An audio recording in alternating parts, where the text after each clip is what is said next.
All right. All right, John. Well, here we go. Well, let's see. So it is September 2nd, Thursday night, and the fall is coming. The days are getting a little shorter. It's getting a little Got me cooler. a great lunch for you. Yeah. Brookline is coming. So, those are all good things on the horizon. And welcome to the Great. Zoom tonight. So we find ourselves looking for, it could be any type of a radio related item or ephemera that you might have that's something you don't see a lot of, or for some reason to you is rare or valuable. I guess, if you've ever had even the most common set that you for some reason really lusted after that you had to have and were looking to get in good shape or, restorable shape. Sometimes things that people will tell you, oh, I see 1,000 of them. But when you're looking for it, invariably they become as rare as hen's teeth when you're trying to get something halfway decent to work on. So, rare, as John said, is a very relative thing. So, Well, we will do a round robin and people can share what they have that they'd like to show the group tonight. I will take I might show the Bendix if I can run down and grab it at some point, but I just wanted to take a couple of minutes and do a little farewell here. This was something that appeared in yesterday's Boston Herald's article by Joe Dwinell. It's in the obituary section here. So I will just read this. It shan't take but a few moments. sure. And with all the connections to spies and spy radio and the different guests we've had and the presentations we've had on spy radios and code, etc., I thought this would be very fitting. In addition to that, this is just a generation that should be given some type of a recognition upon their departure from the planet. So, headline: World War II spy Gelb to be buried with honors. Martin Gelb, who was on the Nazis' most wanted list. Period. That's because this New Hampshire Army veteran was really good at his job as a spy during World War II. Gelb died Monday, just 3 weeks shy of his 102nd birthday. He was a humble, ordinary man who led an extraordinary life, his daughter Nancy Gelb Sag told the Herald on Tuesday. His graveside service will be Thursday at the New Hampshire State Veterans Cemetery in Boscawen near Concord. As his obituary reads, he was recruited into the OSS, forerunner of the CIA, and helped with D Day and more. The Herald was working with Martin and his family to search the National Archives to help chronicle his missions. The archives in Maryland, however, have remained closed to the public for well over a year due to the pandemic. Still, Martin Gelb told amazing stories. He was a Jew fighting against the perpetrators of the Holocaust, and he was driven to succeed. His bravery remained top secret until records from the OSS were declassified in 2008. He was recently awarded the OSS Congressional Gold Medal for his service. I love this line. So, quotes from Mr. Gelb: I had talent that they needed, and I didn't take any crap, he told the Herald in late 2019. He was an expert radio operator who knew Morse code and international Morse code, who slipped into France and Germany along with the D Day invasion. I was asked to do a lot of strange things, but when you follow orders, it did get a little crazy, he said. One of those missions was liberation of the Buchenwald concentration camp, Germany's first and one of the largest.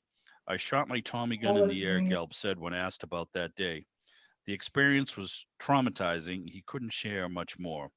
But he did tell stories of helping the French underground, protecting female agents from Paris, trying to capture a German engineer only to lose him to the Russians, and helping set up the OSS office at the Nuremberg trials. You made me out to be bigger than I was, he said a week after the Herald cover story appeared about him. I bet you I didn't, this reporter responded. So rest in peace and Godspeed, Martin Gelb. We give him the Nevik That's salute this that's evening. right. So great radio guy right here from New England in the New Hampshire area. And And a with that, hero. we're on to our Bring you his round name. robin this evening. Thank you for your service, Mr. Gelb. Absolutely a hero. So, who So has something they would like to show us this evening? I can see from that chair that David Spivey has cats. well, you have a rare and unusual cat, maybe.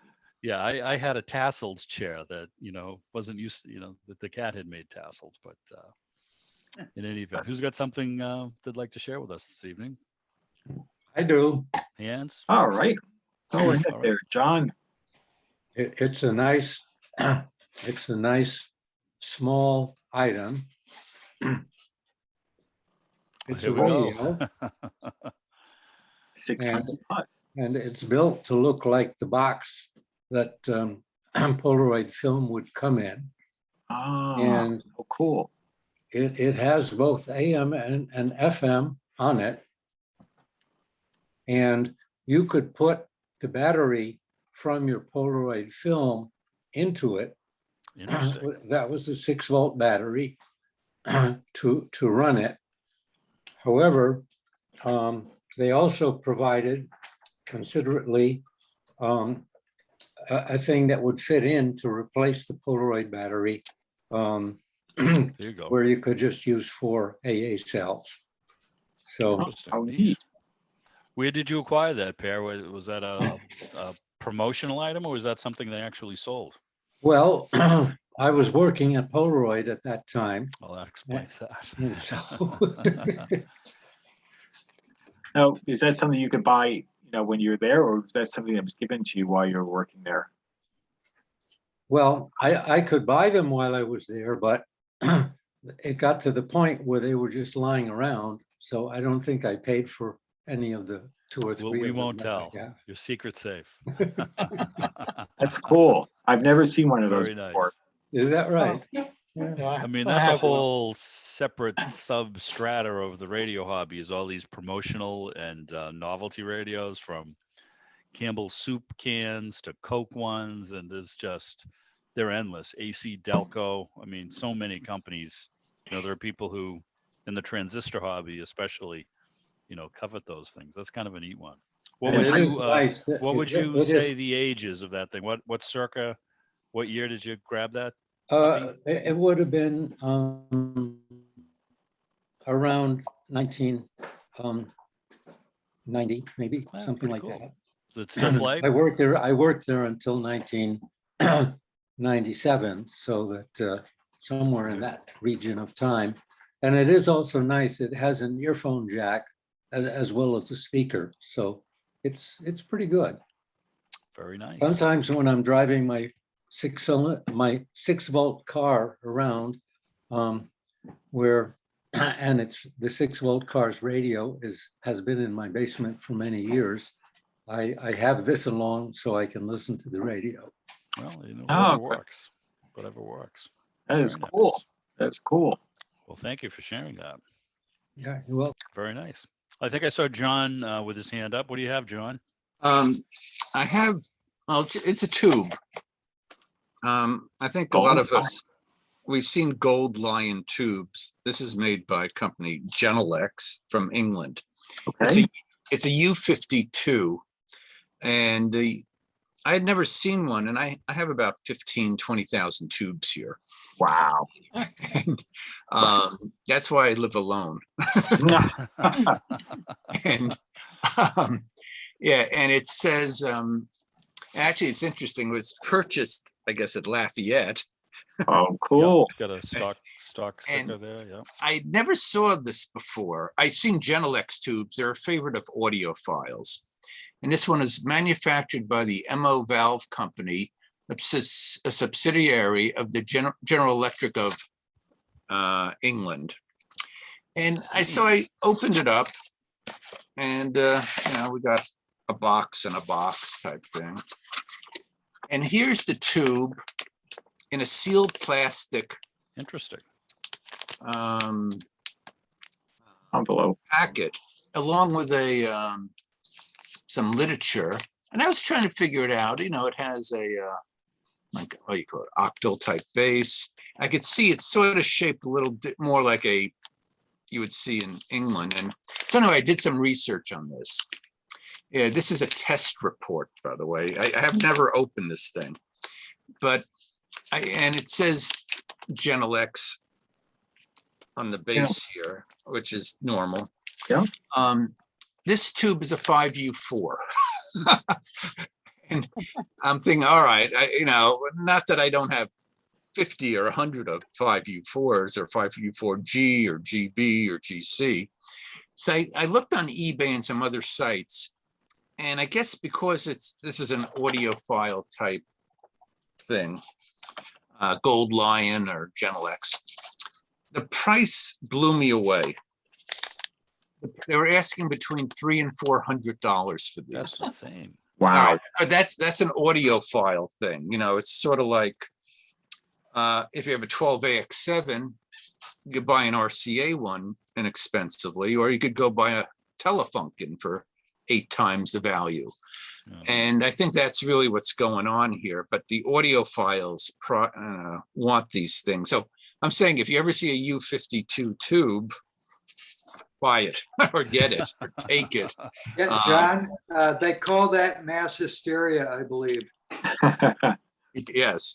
Now it's called or audio fool. Yeah, yes, I was going to say something like that, but I was going to very carefully qualify that. I know. Yes. I like audio. There are. I do like- like certain, certain beyond radios. Yes, I do like stereo and component stuff. But yes, there is Yeah, the it's- audio fool. I component. mean- Some of the conclusions go beyond science, though.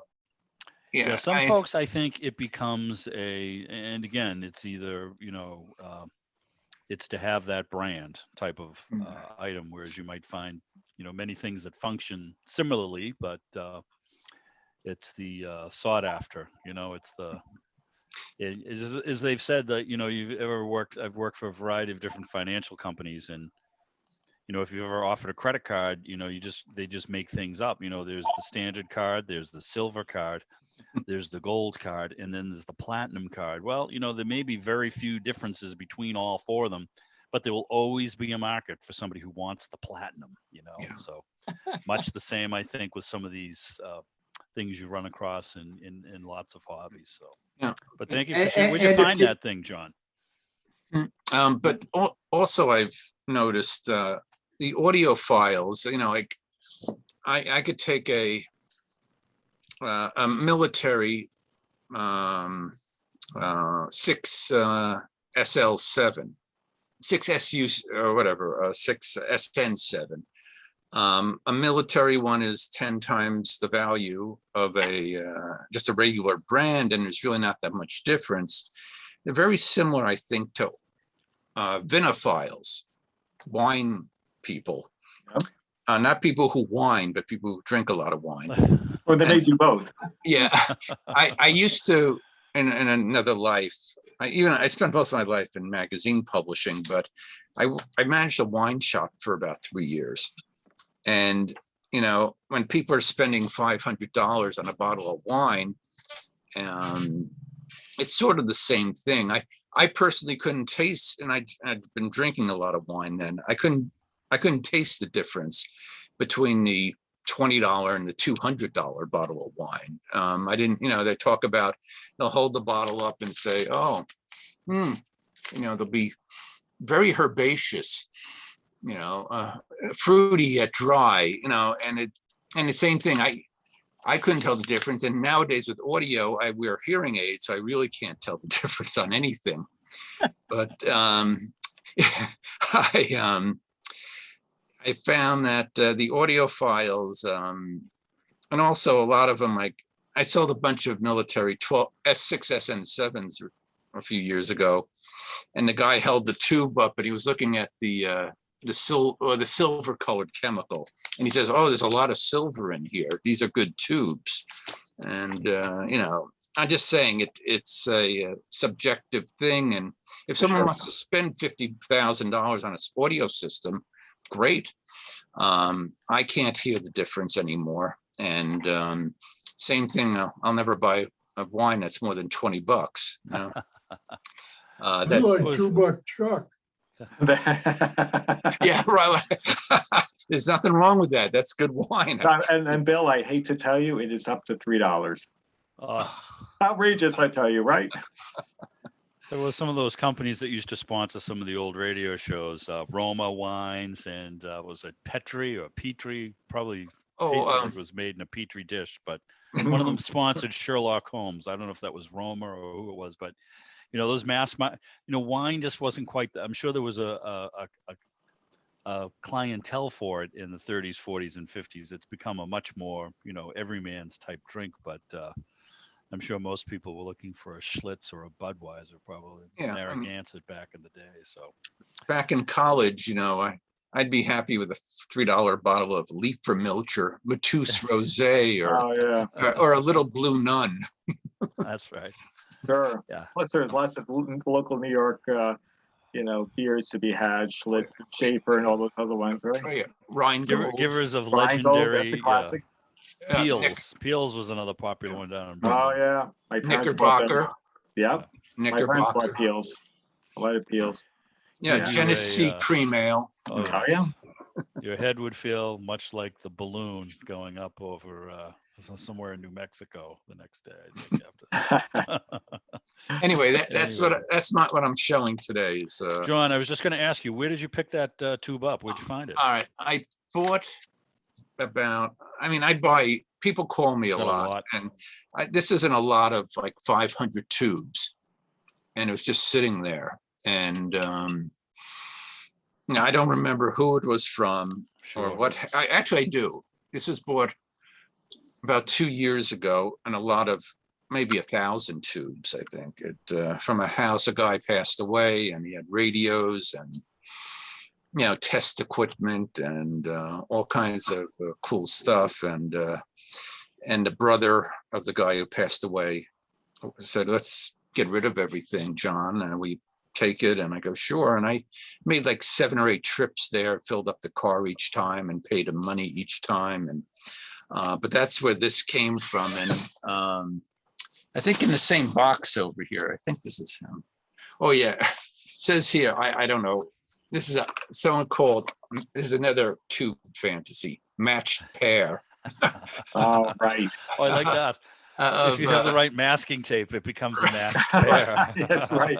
Look at Yeah, that. I bought them Same in 2 size different box. stores. And I this bought them is in a- 2 different shops. And this is actually a military 807. But look, again, some people, I don't fault people for, I'm not going to buy what you want, if you want Sure. a $100 bottle of wine, or you need Macintosh audio equipment, or if you need tube equipment and, for the so-called soft sound.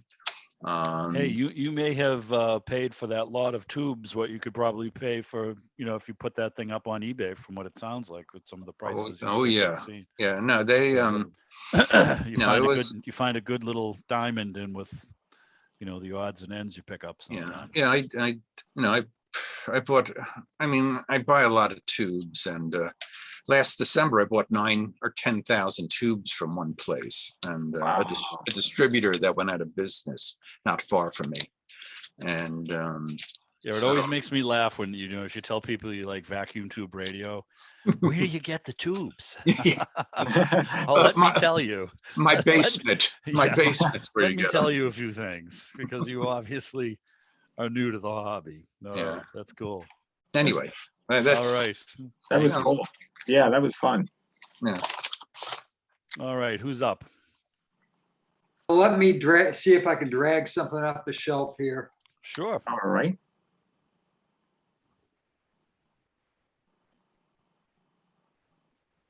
I love that naughty pine and that green shade lamp. I don't know.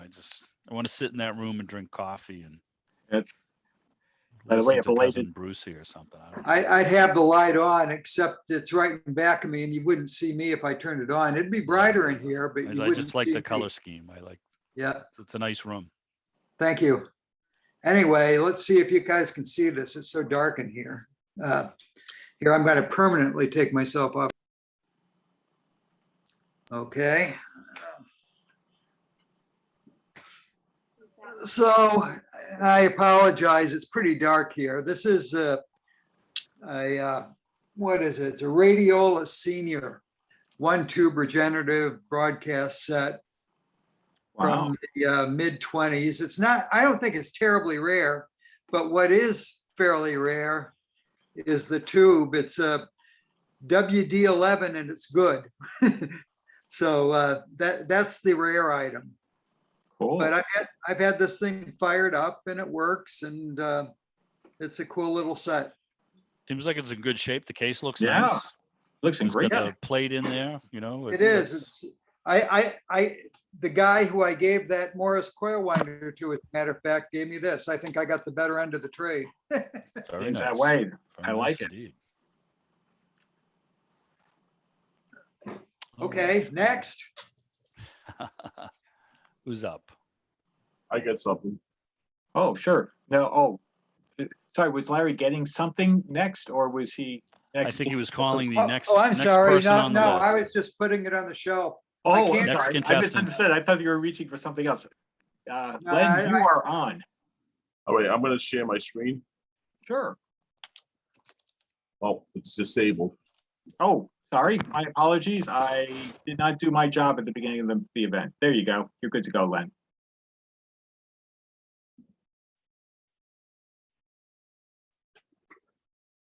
I see all sorts of neat, rare things behind you, Len. All right, so let me see. That's unusual. Wow. The first thing is a Seco. They started to try to make Pentel tubes. So one of the elements on this tube is actually a connection on the side. You see it right there. Mm-hmm. Yeah. So this is one of the first Pentels. It's like a prototype. Wow. And I actually bought two of them.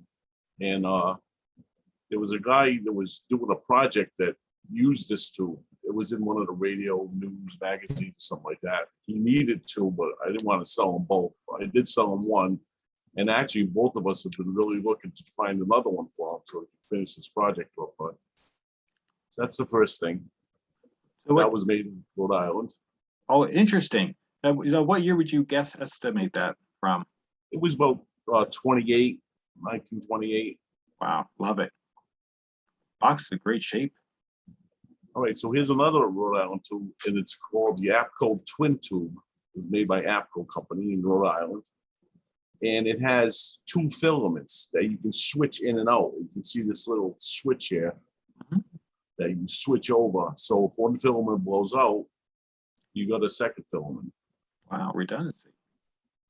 Now, I don't know how rare this tube is, but the other one I've ever seen is in the New England Wireless and Steam Museum. And that's actually this box. I made this box by using the box that they had and copying it and putting it together. Oh, So the box is a replica, but the tube's original. that's really neat. All right, and this is a Indian Ivory Company. I call it a clock radio. And that's a Beaver, I think it's called a Beaver crystal set that's in there, but this was actually John Terry's. I got this at his auction. Ah, And unusual. there's no connection between the clock and the radio, obviously, but it's a little wind-up clock. I was gonna say it must be wind up. Yeah. I like it. And then That's the fun. last thing is this radio frequency kit by Mako Company in Providence. And although it may not be rare, but it's just the pristine shape it was in the box. Wow. If you notice, there's even the little cotton threads that tie the plates from being able to move while it's in the box. Yeah. And the little Wow. paper covers on the coils, and came with a little packet of screws and two dials, also made by Mako. That is awesome. I love it. What year would you say is that? Did you say, Len? That's about 1922, 1923. Love the box and all. That's just beautiful. It has a little thing in the cover, schematic. And Yeah, that's it. Oh, that's great. That's a keep. These are awesome, interesting items. How do I unshare? Oh, I can do that for you.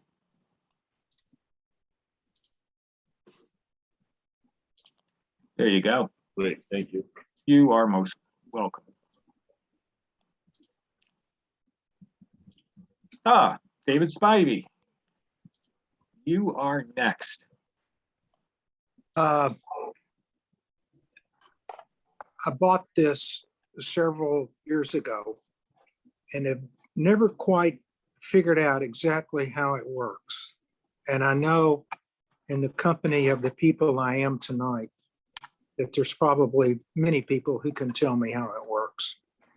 But it is can you see this? Yeah. A radio. Rockheed radio pencil. In the box, never been used. Says writing and listening anywhere. Just a hobby in your life. Oh, cool. That is neat. I've never seen this. I've never seen it. I think it is a crystal set, but this is the pencil, and the three-prong plug of the wire plugs into the top of the pencil. And then you have a clip to clip onto what? What would you clip this onto? An antenna, maybe? And Wow. then you have a plug also to plug into your ear Okay. to listen to the radio. This may be the antenna. Then the plug goes in your ear. And is this how you tune the radio, by rotating? I The would pencil? think that would. It must be. Sounds reasonable. The clip, a lot of, in the old days, the old dial telephone, people would hook the clip to the little silver dial stop, which was part of the telephone electric connections. And they used it as a antenna, which basically hooked you up to the telephone pole wiring. So it doesn't need power. It doesn't need a battery. No, not if it's a crystal set. Yeah, it looks like a That's crystal. what I assume it is. Yeah, it looks that way. That is neat. Have Well, you- I've never plugged it into my ear or clipped the clip onto a radiator or anything. So I always wondered exactly how it's supposed to work. Should try it. Yeah, I would think so. You could clip the clip to a regular long wire antenna if you had it. Yeah. I would think that you could rig a ground somehow on it, which would make it really work. Usually they don't work all that well without an antenna and a ground. Right. Interesting. So that it came without instructions. You would think they'd have just a little picture. You That's think it. they would? That's interesting. I've never seen one of those before. I think it's so neat.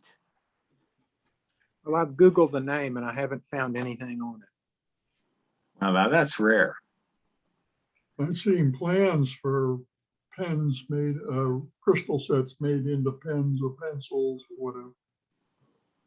But, and I think I've seen advertisements for them, but not necessarily that brand. Mhm. I like it. Yeah, thanks for sharing that, David. That's really unusual. You know, I wonder if that was something sold more like at a 5 and 10, you know, than a radio store. You never know. That's kind It of wouldn't surprise me. You know, go into your, stationery store and you come away with a pen that does more. You know? true. Oh, that could be it. You know, Very cool, David. Very cool. Yeah. I like it. All right. Thank you for sharing. Any other interesting little gadgets, gizmos, radios, I can show something. ephemera? I can show something if people want to see something different. Yeah, I got it. I'll do that. Why don't I share?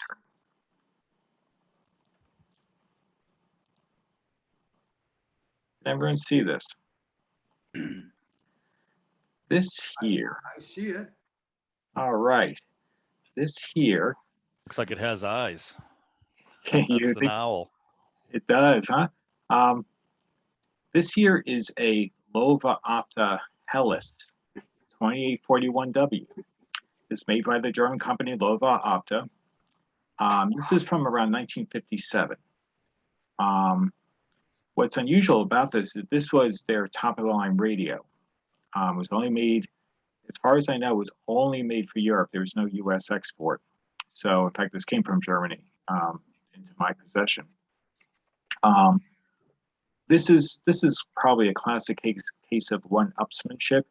You know, by the late 50s, when all the German radio manufacturers were obviously clawing for market share, and Lova Opta was a great manufacturer, but they were probably more of the middle of the pack from like a sales standpoint. And they wanted to, everybody raised, all the manufacturers always had their top line radio, which had all the gizmos and gadgets they could deliver on. And of course, Saba, as maybe some of you know, had that automatic tuner that would find your station for you by a press of a button. Of course, Telefunken was well known for their tubes and their high-end systems. So it looks like our Lova Opta, threw everything they had on it, they could pull out of the factory and put it on this radio. And some is perhaps a little bit on the gimmicky side, but it was actually some really clever features.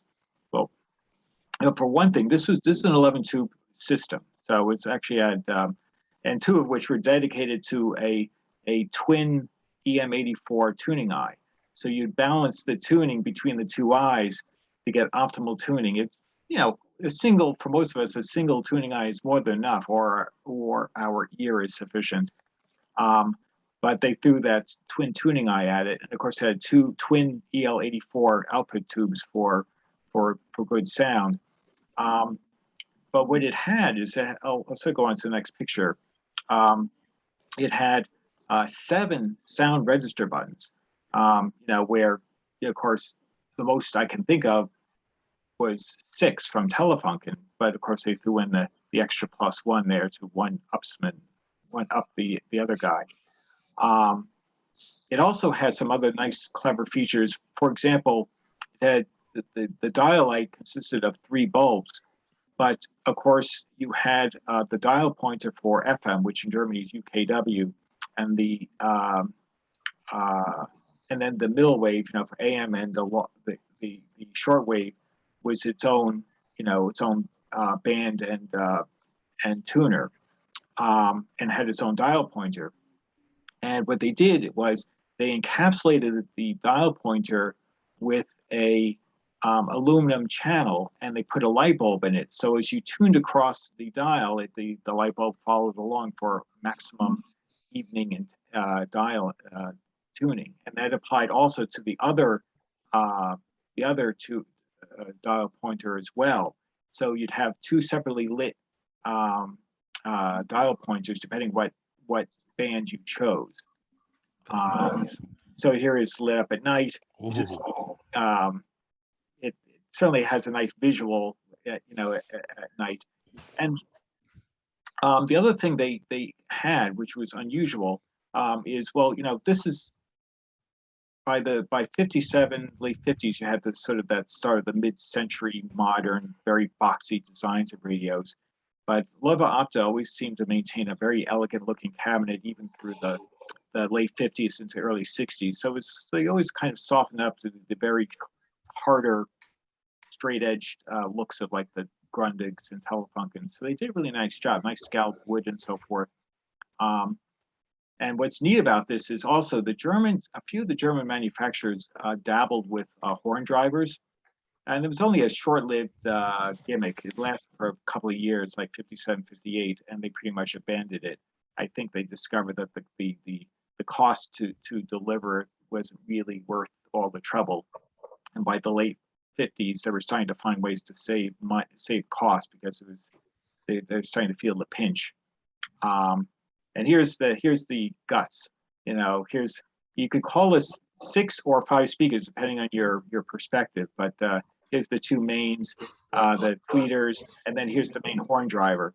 And they did a really great job of having a quick release for all the speakers. So I could disconnect this with one main connector and you could pull the chassis. So that was a great idea in 57. I just wish all the other manufacturers thought of that, because you always have to, disconnect speakers by Yes, desoldering them yes, or yes. whatever.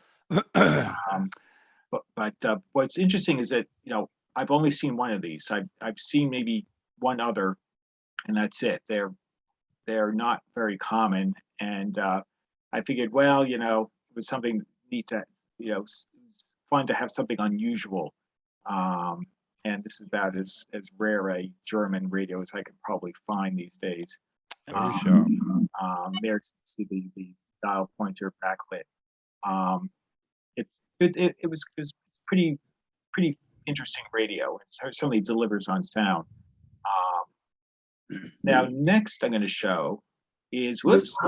Was that a magic eye tube on the left? Yes, it is. Never mind artboard, but Let me the go back on sun- that. That is a twin. That is a twin EM84. Is So it's out. actually two of these. This actually takes two tubes to do, and they squeeze them in, and they Oh, use cool. like. And so it does is they sort of, when you tune, one will go up and go down depending on, you know, it's trying to guide you. It's to which direction to tune. It's clever. It's a, you know, it's not something I think one of the first few radio manufacturers I've ever seen do that. Marginal gimmick, but fun because I love tuning eyes. So having two of them is twice as much fun. The bonus. It's a bonus. Before you move on, John, I have a question on the veneer on the front. Is that one piece that's stamped? Is it a photo finish? Is it in pieces? That, okay, now I believe that is one piece, but I didn't finish it. Okay, this I bought when it came from, it's gonna get a better shot. I believe that's one piece as I recall. But I can't swear to it. Okay. I would love to see the circuitry for the magic eye tubes. I have the schematics. Let's see if I got it. I don't have this on this computer. I could scare them up, and maybe like the next Zoom meeting is show it. I do have it. Yeah, it's neat stuff. I mean, this is kind of, for German high-end radios, this is relatively rarefied air because you just don't see these. And some of this, like I said, was somewhat gimmicky, but it's fun. And I actually, this was a treat to myself for a big birthday. And I said, well, this is about as unusual a gift as I could find. So I said, okay, happy birthday to me. You know, as far as the case in the veneer, one thing I could offer, and again, you know, the similarities between brands, you know, could be small, but one of the characteristics of some of those German cases, I have a Grundig, and John, if you could just go back to the wider shot of that you had there, Or do you that want showed to? the whole radio. Oh, let me. Yes, Oh, I know what you mean. Sure. So in the case of one, or the other one was even better if you go back Okay, to. sure. I can go back on that. One more. Whoop. There you go. So the inlay that is where your push buttons lie, and the darker, you know, highly lacquered look there with the little brass fitting, you know, the piping there. Yeah. So the wood that is inset between the front piece that bears the name tag, has the decal on it. That piece that's a lighter wood is actually a separate piece of wood. Yep. It's set in, and Right. then the gap is covered. And the Yes. other larger, you know, sort of the body is a, and I don't know how they did that. It's a thin veneer and it's extremely polished and highly lacquered. And it can, I have one that's falling apart. So maybe that's how I know, because if I kind of pull that Yep. front piece off, it's easy to tell that that's just a separate piece. It just looks like a, you know, pretty plain piece of wood that they, you know, stain and seal. But yes, it is separate from the front piece and the rest of the wrap, I guess you would call it, on the Yeah. radio. By the way, That's a sharp one. sense of scale, this sort of blurs the line between a tabletop radio and a console. Because this thing is about 30 inches wide. Yeah, that's a biggie. So it's a hot, fortunately, it's not massively heavy. I happen to have a Nordmenda Tannhäuser, which was sort of, same year, in fact. So it's Nordmenda's flagship. And I call it the Tannhäuser because that thing is easy 40 pounds, because I pick it up, I'm like, oh, it's like, it is backbreaking. The next item is now I go from the tube-based to a solid system. This here, whoops, just go ahead and go onward to the pictures. There we go. So this here is a Nordmenda Spectra Futura from 1968 or so. What's special about this is Nordmenda had the famous industrial designer Raymond Loewy do this line of radios for them. So Raymond Loewy, by the way, for anyone who may or may not know the name, was one of the most famous and influential industrial designers of the mid-century in the United States, for sure, probably covered Europe. The 1953 Studebaker Starliner was designed by him. Streamlined trains he designed. The famous 1963 and onward Avanti, the Studebaker Avanti. Logos like Shell, TWA, I believe. He also designed the livery on the Air Force One. So he's, Yes, I think I read an article on that one once. Yep. Yeah, he did a bunch of stuff for Emerson radios too. He did the Modern, yes, absolutely, which is a very famous style, coveted, which I have one. So absolutely, yes. Coveted radio. And so Nordmenda, of course, hired him to do this, and this, of course, in the late 60s, towards the latter part of his career. But these are hard to find, and amazing what people will pay for them. Where did you find it, John? I found it remarkably on eBay for very reasonable money. There was a gentleman that was wanting to free up some of his collection for cash because he was buying a house. And I didn't spend that much money for this. And I was thrilled because I thought, oh my God, I must have snuck this one in because somebody will snap this up before I do. And I just happened to see it, and the rest is history. They offered this in mono as well as stereo. This one's a mono, and they offered it in different finishes. This one is teak with, and they use two colored faceplates. This one is silver on top and like a very light gold on the bottom. And so when you open it up, ta-da, it's with these flaps. And you have these nice, very colorful, I'll bring it in a bit, these nice colorful bands, very 60s, early 70s, right? It looks right out of that generation, that era. It's mod. Yeah, it's real mod, and they offer much more wilder finish. This is the very elegant, conservative look. I'll show you. I grabbed a few pictures off the internet just to share, to show you some of the brochures and the things you could get color-wise. It's not it's a nice sounding radio. It's not going to win any, sound awards. It's just neat. In fact, here's some of the other choice you could get. These bright color. That was more of a Raymond Loewy touch. This point in the 60s and 70s, he's offering these bright colored furniture. So he's designing furniture as well. I can see the girls in the white go-go boots and the mini skirts and the big hair just dancing away. Exactly. It's fun. But you know what? They're made the mark. Nordmenda was also kind of a midline radio, and I think it was trying to spark interest. And also on top of it, I think the Germans saw the handwriting on the wall because in the late 60s, early 70s, the US as well as Europe were getting the onslaught of high quality, devices, electronics. Panasonic. Yep. Absolutely. So this is try to keep people interested, but before long, by another decade, a lot of the German names were still being made out of Germany. That's got shortwave on it. I see the 49 meter band. Yeah. So what do you got? AM, FM, and a couple of shortwave bands. It's a single shortwave. Let me double check here because I listened only on the. It is. So this This is FM.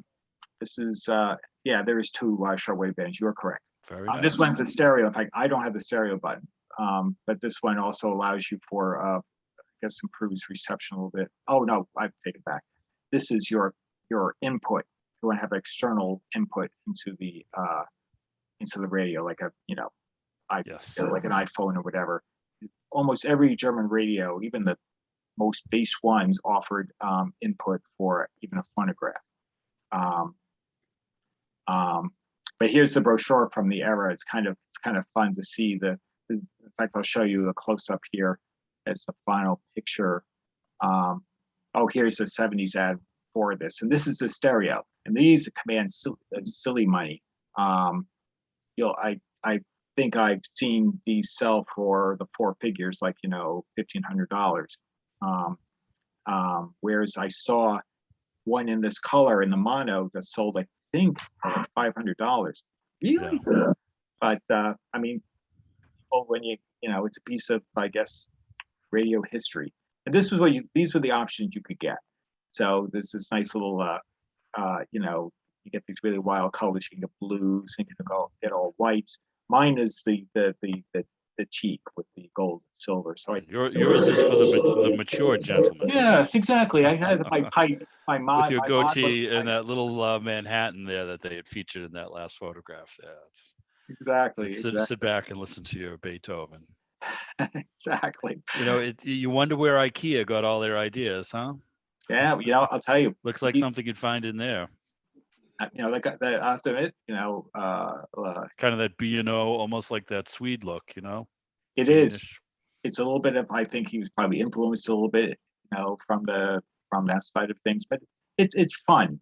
So I feel lucky that I got mine for such a very, very reasonable amount of money. That's a cool find. That's very nice. Yeah. But at any rate, that was that. But I just share a couple of neat stuff. Very nice. Well, I did manage to run down to the basement, John. So I can be quick here. No. But I also found a nifty little set here. I mean, you don't see as many of these. So maybe I did have something a little rarer than I had thought. So I only have my camera here from the Chromebook. So you'll have to bear with me here. We'll see what I get for. Maybe I need some more light here. Hang on. Sure. I look awful grainy, don't I? You know what? Some days I feel like that, but some computers allow you to set your camera to HD mode, because sometimes they go to standard def by default. well, I should investigate that, but I'll do my best here in any event. So try to give you the idea here. Sure. So this is a little Arvin 544. It's a lefty. Oh, I like it. So it's a small table radio, but it's the Great. case is in really neat shape. It Yeah. has a very interesting, sort of that, I don't know if you'd call it a waterfall, but the the grooves that go from the top down and cover the speaker. It's got the original knobs. The label is mostly shot off the bottom. Oh well. Sure. What else is new? Back is original Mhm. and in pretty good shape. It sounds about what you would think it would, but to have the lefty radio, and I always wondered, did they do that really for somebody who was left-handed, or did they do that just to be different and to make it stand out, or did they just put it next to the righty radios to make it look nice and symmetrical? I don't know. Anyway, here's my Bendix. So, I mean, the striking thing on this, I mean, if I had a little better resolution, the label is perfect. This looks like it was found on a coworker's great aunt's bedroom set. It was sitting on her bureau. So, I mean, there's no rust. There's not a hint of rust. The chassis glistens inside. Wow. The case is absolutely perfect.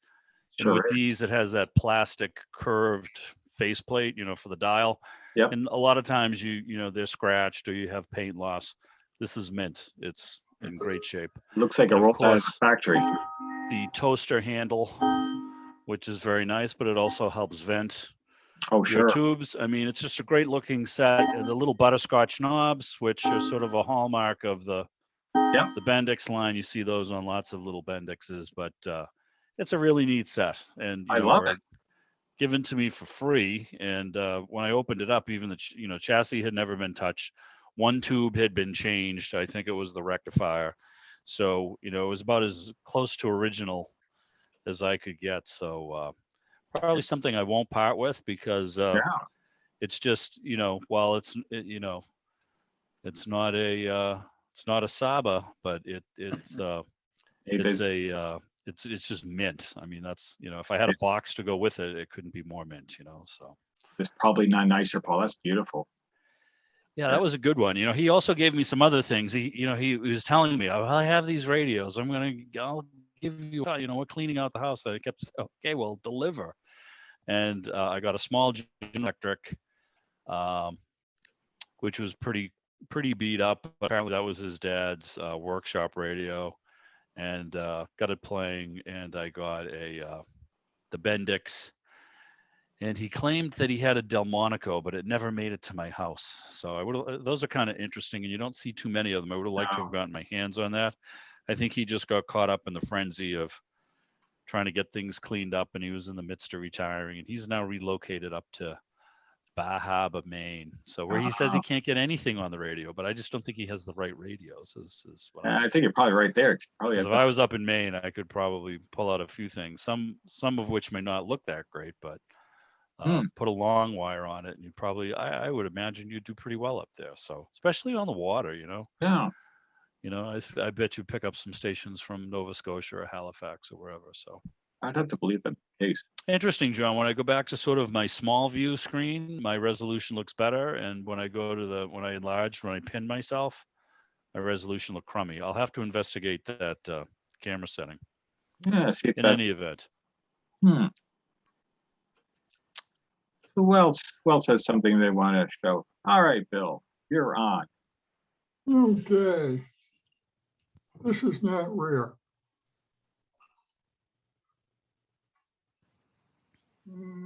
Okay. This is one of those little Fillmore crystal radios. Oh. And they were sold in the thousands in the 1950s and 60s, I guess. This is one of the later ones. You can tell by the El Cheapo tuning capacitor. And it's advertised as a selective set. Well, it's very selective. It won't receive anything. That looks like one of those little Boy Scout. You get your Boy Scout radio badge with something like that. They sell it at the Boy Scout store. Here is the instruction set that comes with it for building. And this part is a little rarer. This is the box for the kit. And here's a complete unbuilt kit. Oh, very nice. Oh, that is fun. That's cool. Complete with insulators for your antenna. That's nice. I like that. Nice. I love it. Fillmore crystal set. My really rare one is this one. It's extremely rare because it's the only one in existence, I'm sure. Because I built it. That's homebrew. Very I was waiting nice, for Bill. the other shoe to That's drop. my fun. I understand crystal sets pretty well. And I like to build them and see how I can make them perform. It's a nice base, nice this woodwork coil, too. this is a old Telefunken circuit. So it's a two coils, one wound side by side with the other one. And the inner one, the darker color, is exactly 50% of the large coil. And the large coil is the primary, it's tuned. And it's a very good tuning capacitor. And let me guess, Bill, on that radio, you can listen to a radio station. Oh yeah, I'm in Kittery Point, Maine, and I routinely pull in 6 or 7 stations. Very nice. I get a 5,000 watter out of Boston. Which so one? Probably 40, 50 air miles from here. Of course, BZ bombs in. Oh, sure. But let me see, I got the schematic. And this is somewhat modified. Let's see if it'll kind of, There you go. If you just turn this, there you go. That's better. yeah. It's, as I say, it's a tuned primary. And I'm using silver plated number 22 solid conductor, silver plated Teflon covered wire. That's pretty expensive stuff. But the real fanatics would go for Litz wire, and the Litz wire in the size they like be about twice the price of this. But this works really well for me. The secondary coil here, I didn't bother using the expensive wire because it's a non-tuned circuit. I didn't figure that was going to matter that much. And it's also, each turn is separated by a turn of the other coil. And Bill, what do you use for an antenna? I've got about 100 foot of wire up to 50, 60 foot up in a tree Okay, thank you. from my house. With a good cold water ground, I've got 80 foot of copper pipe to the street that I'm grounded to, and I also have a ring ground around the foundation of my house, and a couple of shorter ground rods driven. So I get the best ground I can get. And this circuit is interesting because I use the two-section tuning capacitor. And the bottom section of it is in series with the tuning coil to the ground.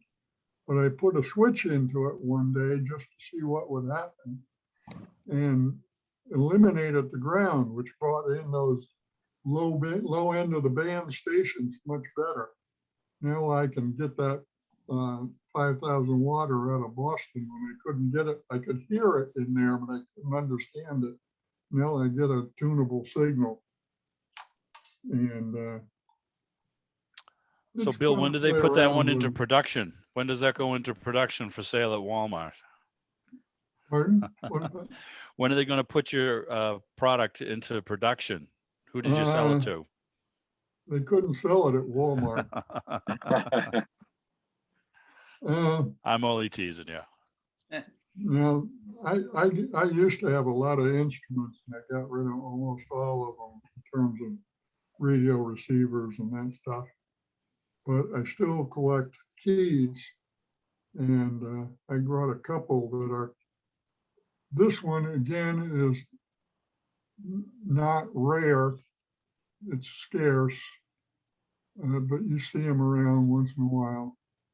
And it's $150, $200 key. They used to be a lot more than that. It's what they call a double speed key by Pentel. It was the predecessor for the bugs. The paddle side to side, and it makes one dot or one dash, whichever way you push it. As I say, that one's not too uncommon. This is another Pentel, and this one's definitely uncommon. This was built for wireless, for radio. The contacts on it up here are much heavier. And the whole thing is mounted on a thick Bakelite base.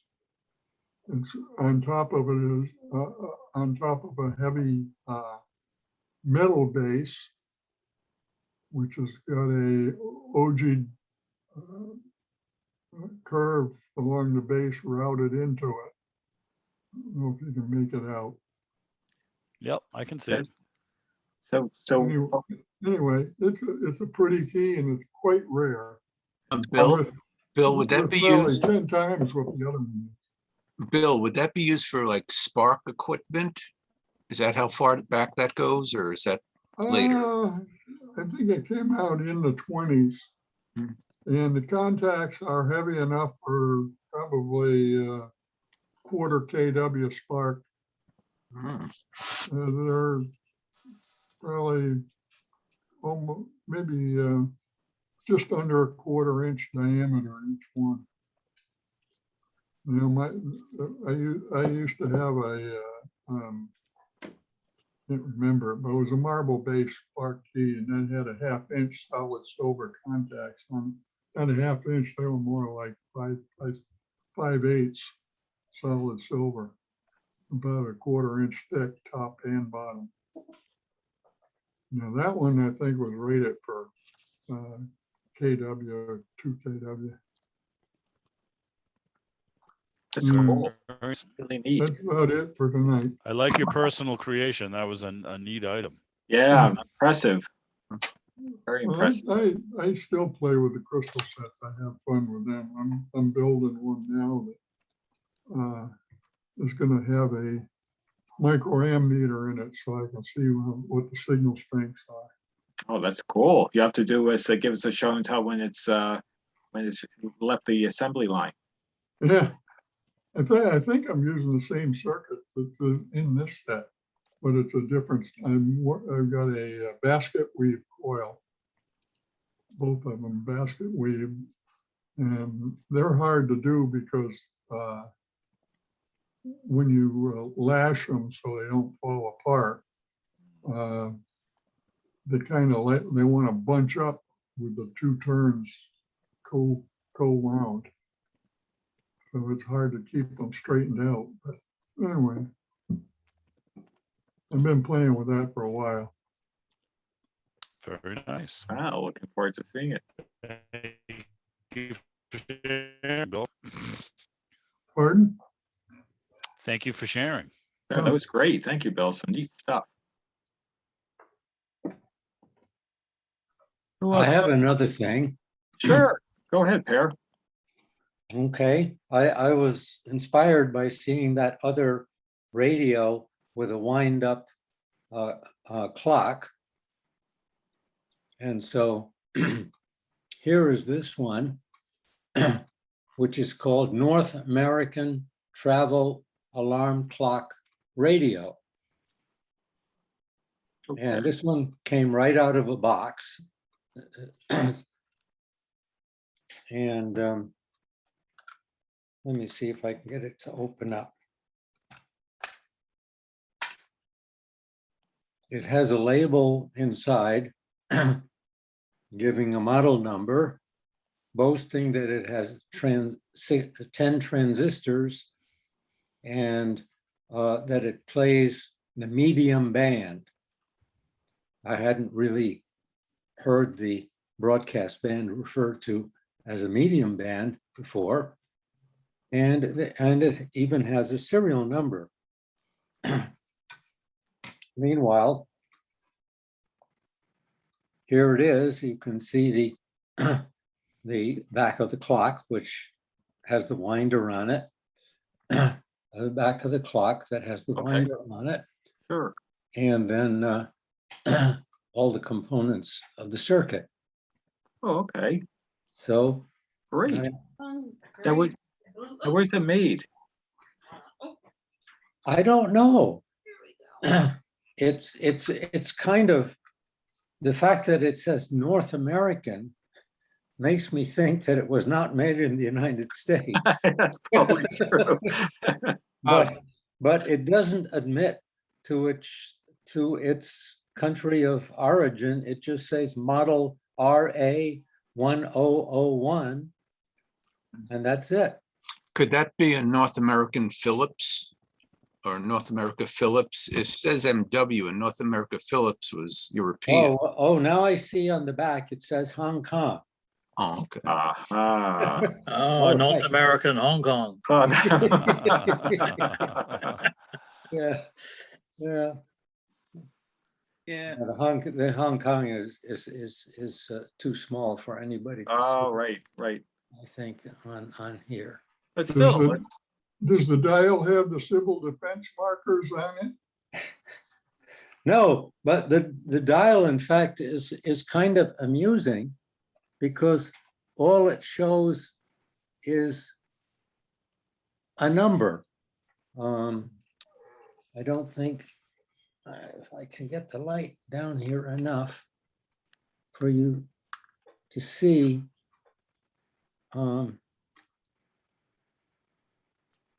I guess you can't get to see it, but all it has in this one box is the number 8.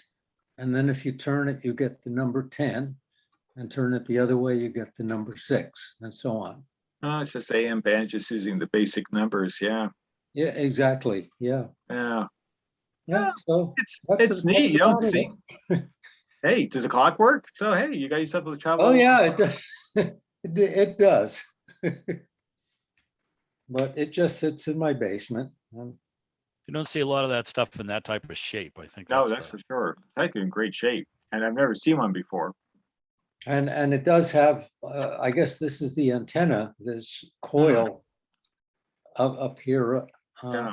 at the Yep, you get top. your little ferrite antenna. in Yeah, there, little ferrite antenna. Yeah. I have no idea where I got it from. And Yeah, is when I that an happened to- alarm clock? Pardon? Is that an alarm clock? Yes, it is. Will it turn the radio on when the alarm goes off? That's right. And you set the alarm manually, as you might expect. You can probably see the little Oh, yeah. red hand going here. And it does have wires attached to the clock that will turn the radio on at the right time. Hey, that's pretty clever considering the size. I see the wires there, right? I didn't have it high enough. Yeah. There are the wires that run over to the radio.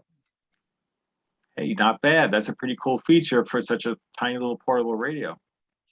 Yeah, and I'm kind of excited because, it's never been out of the box except until I opened the box. Great. Westinghouse used to make one with a case that folded up for travel. In fact, I used to use it for travel. Oh, really? Yeah. Oh. But I don't know, the clock was a little different. I don't know what the radio was in it. It was probably not made by Westinghouse anymore. Although it was fairly early, it could have been still made in the States. I don't remember now. Very nice. Well, thank you, Per. Yeah, thank you, Per. That was great. Any other show and tell items this evening? I have another one if you want to see it. Sure. Sure. This is a new dynamic telex radio pillow speaker. Now it's not the old dynamic one. It's the new dynamic. Oh, well. Oh, right, of course, because the old one said old in it with excellent 50 cents more. Right. Exactamundo. And now it doesn't have instructions with it, but it's actually, it looks mint. It's, hold on here. This is it. It's got a cord here with a phone jack on it. There you go. Okay. And it says right on the back of it, it's hard to see, but it does say Yeah, I telex. can make it out. It says telex on the back. The box is kind of cool because there are some graphics on it. On one side, it gives the model number and impedance, which kind of rubbed off. And here you have it's perfect for airplanes, buses, and trains when you don't want anyone to be listening. Sure. Don't want to bother anyone. And it says in your home. And also here's perfect for hotels and hospitals. There's a young lady with a radio next to her, and you can see a wire going under her pillow where this would be. But it's a nice little device, and it's So just you don't disturb the rest of the house. How much does that thing weigh? You could always whack the person next to you. Into the house I don't know. You have to hit them pretty hard with this. But I mean, it's a. It looks brand new. I mean, look at the little plastic molding there that holds the two pieces together and stuff. That's great. The cord looks great. Yeah. I mean, it does look mint. It does look mint. Yeah. I have a feeling it's from the 50s, probably. Yeah, I think from those graphics, you're early 50s. I agree. Fun, because I love the box art alone is worth the experience. Yeah, I mean, You I still like. see those pillow speakers. I mean, I don't really know how practical they are. I would think you might get tangled up in that wire at night, but Every now and then I see them at this electronics store I go to. So there's probably about, somebody must use them. Yeah, Wouldn't sell them if nobody bought them. I don't see too many radios with the 1/4-inch phone jacks. Yeah, that was a big one. That's Huh? that's a problem. It's the phone jack. I mean, I don't know what radios you could use that with unless you modified it, and that's not going to happen. But It's a nice item. I do have maybe one other thing I could show. It's a homebrew. Sure. But I may have shown it here before. Yeah. So what? I think I showed it on the New Jersey meet. I've got to reach up here for it. If I showed it, I'll just forget. I'll put them away. Well, maybe we don't remember, Yeah, probably that's like me. Here's one. Here's the other. Don't remember these. All right. These were built by me from schematics in about 1969, 1970. They were used to, say you're into experimenting with telephones and telephone systems. Okay. That red button would emit a 2600 cycle tone. Does anyone know what I'm talking about or no? Yeah. All right. These were called blue boxes. Right. All right. And the purpose was for, I'll say, young people who are interested in experimenting with things, where you could basically make phone calls around the world with these, and it gave you the power of an operator. They were highly illegal. Nowadays, the way the phone system works, they're not usable, but what you would do is you would dial an 800 number, you then press the 2600 cycle button, and you'd be disconnected, but you'd still be within the phone system. You then do a star, area code, phone number, and whatever, the number sign, and you would be connected to someone for free. And if you knew the country codes, you could call around the world with these devices. All right, they were called blue. If you Google blue boxes later on, you'll see. Pretty cool. They were illegal, by the way. This is something for, Oh. as a 15-year-old, it was fun to do. But my friends, one of my ham friends, his brother had made some of these, and he got arrested. And his parents were not happy because it ended up on the front page of the New York Times. Oh, yes. That's a big deal. Yeah, it was below the fold, as they say. It was a small part on the lower part of the front page. That doesn't matter. Yeah, No, it was, front but page it was is the pretty New good. York Times. Yeah, exactly. And but it was highly illegal. I think someone like Abby Hoffman in one of his books wrote about Steal this book, yes. Yeah, But the thing is, though, it goes back to that other era, though, because for today's generation, when you have a cell phone, well, you can call any domestic number. You call Los Angeles, it doesn't cost you any more than calling Boston. But in those days, long distance was expensive. Absolutely. Yeah. I mean, my dad had a friend in California. They used to exchange cassette tapes and talk over, because they weren't going to write letters, and they weren't going to spend an hour on the phone with the ATT rates either. Yeah. So you could see where that device would have its allure in those days, and keep Ma Bell a little poor. And with international calls, it was pretty amazing that, and the reason that these came about was in 1960 or 61, the Bell System Technical Journal, I don't know if that still exists, but they'd been around for over 50, 60 years. And they printed an article on the history of the phone company. It was a non-technical type article, but did have some technology. And each button was a combination of two frequencies. And they printed those frequencies in the Bell System Technical Journal. And some younger engineers caught on to this. It's not the same tones we hear on a regular push button phone, but that's how Ma Bell back then made this happen. And I can tell you one. DTMF. DTMF, dual Yeah. tone multi-frequency. Right. And one time we got a hold of a phone number for a telephone booth in the, I forgot the name of the big London railway station. Not Waterloo. I don't know what it was called, but we got that phone number. And so we're 15, 16-year-olds and we dialed it. And, all right, this is ridiculous. And some passerby answered it. And he said, hello. And I said, and of course, one of us said, oh, is Ralph there? But, oh, no. And this is only 15-year-olds would get a kick out of this, or maybe we do now, but and we said oh no, and the guy said, oh no, there's no Ralph here.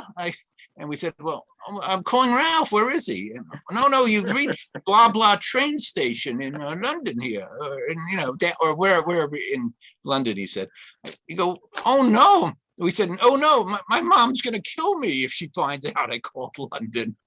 And, we had the guy going for a few minutes, then we hung up. But I guess that's kind of sophomoric humor from another era. But that's all right. We're all at that. I think we've lived that, John. Yeah, so we've something all we can done relate to. crazy things like that. But You still have the phone number to call? What? You still have the phone number? I don't know. I might, because we got the schematics out of a newsletter that had the schematics for this, and something called a red box, a black box, and different devices like this. And that's where we got the phone number from. There's a magazine that's out nowadays. You could buy it at Barnes and Noble called 2600, which sort of took up this kind of thing. They don't publish anything like that anymore, but they discuss like underground things, and today they call it hacks, Yeah, it's a hacker. Back then it was just, how Phone to subvert authority. Yes. Yeah, I thought you were going to tell me that it was Adrian who picked up the phone. Yeah, it could have been. I would have been about 22 at the time. 25. Hams used to use Oh, where the hell those. is Ralph? Hams used to use those, but they had a legitimate purpose for them. It's, The, go ahead. The 2-meter repeaters used a subaudible tone to open the repeater so that it would be private use instead of, it only opened if you knew what the tone was. Right. And they used to use those to provide the tones. Interesting. Another thing is that, by the way, this is a weird thing to remember after 50 years, but that keyboard on this one was made by a Massachusetts company called Chromerics.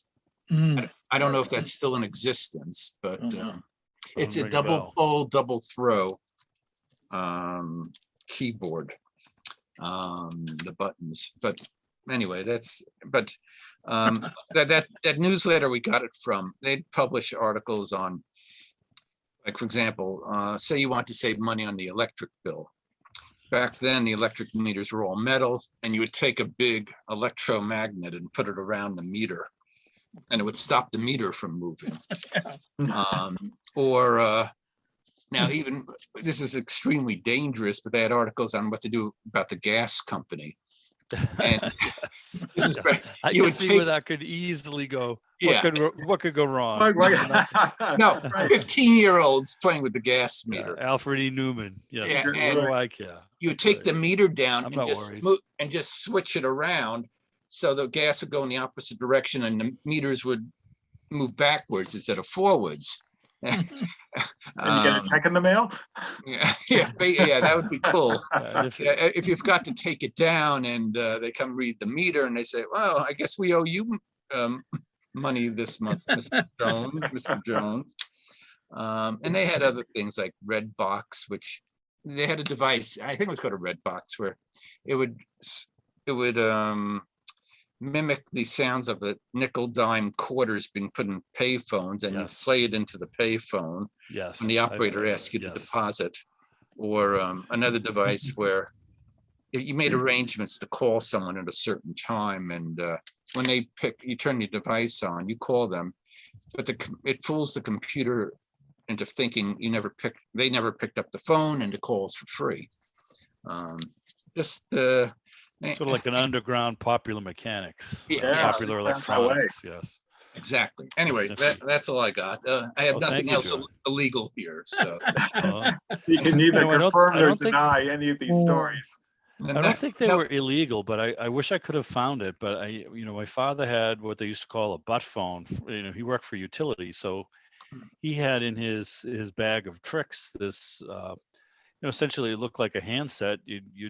With the dial was in the bottom, and so you'd climb up a bell pole and open the box and plug it in, and you could just dial numbers. I mean, you didn't really have a number, but you could call people. So I remember once he was actually out on the pole behind the house when we lived in the city, and the phone rang, so I got it. And I said, "You're home. Where are you?" And he's like, "Look out the back door." Well, think he was about 20 feet up, connected to the box. So, I mean, again, That's I don't know. funny. Could you call long distance and not have to pay a fee? Yeah. Yes, Yeah. there's something This is- similar to those. I mean, he yeah, this obviously is- lifted it It's from a a friend from the telephone phone test company. set. It's a telephone Yeah. test set I've used to install phone lines anywhere, and Yeah, his was a metal. It was a little older than yours, and it had a rotary dial. yeah. So I'm Oh, I dating- remember those. da- I'm not dating old myself. enough to see. I saw it in Yes. photos on Yes. the History Channel.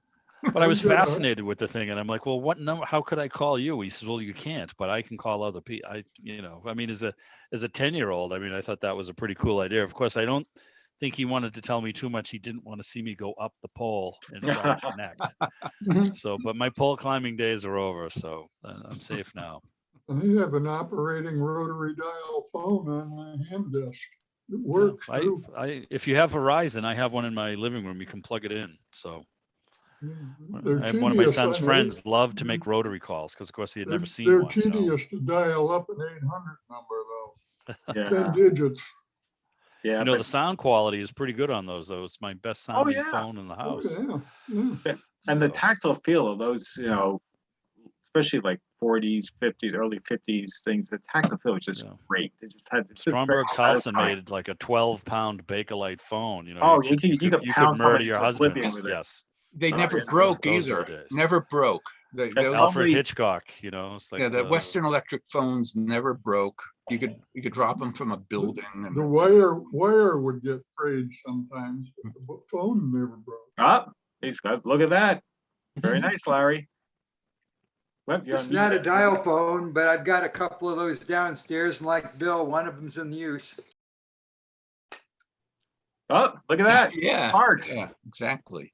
So, we could have him on to tell the story, and maybe Joe has heard this or he picked it up off the New Jersey Reflector. So, one of the guys who's very active in the New Jersey Club, his name is Dave Sika, apparently has a minivan. And well, so why did he do this? Well, he did it because he could. So he actually has somehow a cellular phone, in his console section of his van, and he's actually connected it to a rotary dial handset that sits, next to his driver's seat. So he was coming home from a radio club meeting one night, and it's the classic. He got pulled over by, a state trooper somewhere in New Jersey for the failed tail light. So the cop is about 25 years old. He looks in with the flashlight. He sees this phone sitting next to this guy in an old van. He goes, "Tell me what that is." He picks it up and he goes, "Would you like to make a call?" And the cop says, "I've never seen anything like that in my life. It's time for you to go home." That's what he told him.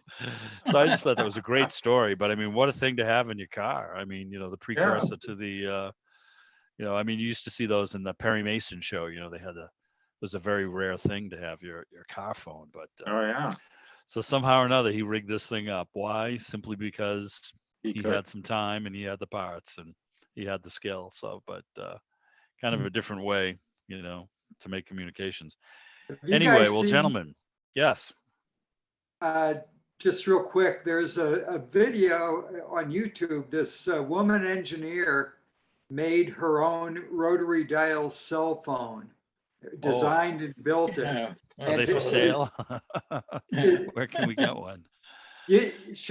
I think she is having the case for it 3D printed, so you can buy the case, but she's got all her design and everything out Very there, cool. so people can build it if they like. But it's very cool, you know, fully functional, but she just wanted something a little different. And she likes rotary Don't we all? dial. It's fairly young girl, you know, but obviously very bright. So I don't think I'd have to do some searching before I could find the video again, but We'll maybe post it just in the IO group. maybe just a search on rotary dial cell phone. They'll do it on YouTube. I don't know. Anyway, sorry. There you go. Oh, that was Thank great. you, Larry.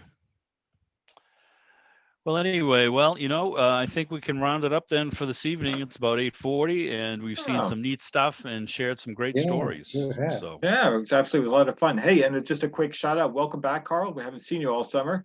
yep, he's home. Of course, and thanks for everybody else, the late joiners slipped in a little bit there, Joe and Bob. Good to see you And all. thank you for everybody who See took you the guys. time to bring something to show. So, That was fun. thank Yeah, you it was a very good much. meeting. Thanks for having us. Yeah, it was Yeah, All nice. right, guys. You guys enjoyed your long weekend, and maybe you'll get a Yeah. nice stretch of decent weather. Take Next, care. All right. next time, don't forget your illegal devices. We want to see That's, them all. well, that could be another Maybe topic. that's one of our future open topics. That will be the night we get bombed by the FBI on the Zoom, you know. All right, guys. We'll see you. Okay. Good night.